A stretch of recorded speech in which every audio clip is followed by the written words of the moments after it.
বউ খাইতে দে তাড়াতাড়ি, কতক্ষণ লাগে রান্না করতে? ওই হালকের বাচ্চা, চুলায় জাল জ্বলে না, গ্যাসের চুলা কিনে আনবি আজ, না হলে কাল থেকে রান্না করতে পারুম না। বউ এখন টাকা নাই, কিছুই কিনতে পারবো না, মার্কেট করে সব শেষ করে ফেলাইছো। আচ্ছা না আনতে পারলে কাল থেকে খাওয়া দাওয়া সব বন্ধ। বিয়ের জ্বালা বট জ্বালা। ওই হালক, আমার না ফুচকা খাইতে মন চাইতেছে, যাও আমার জন্য ফুচকা নিয়ে আসো। ফুচকা ভালো না, পা দিয়া খুঁজে বানায়। যাই দিয়া বানাক, তুমি আনো যাও।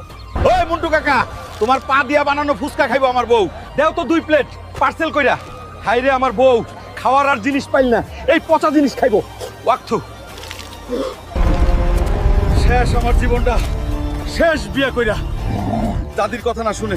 যাই হোক, আর কোনো উপায় নাই। বউ খাইতে দে তাড়াতাড়ি, কতক্ষণ লাগে রান্না করতে? ওই হালকের বাচ্চা, চুলায় জাল জ্বলে না, গ্যাসের চুলা কিনে আনবি আজ, না হলে কাল থেকে রান্না করতে পারুম না। বউ এখন টাকা নাই, কিছুই কিনতে পারবো না, মার্কেট করে সব শেষ করে ফেলাইছো। আচ্ছা না আনতে পারলে কাল থেকে খাওয়া দাওয়া সব বন্ধ। বিয়ের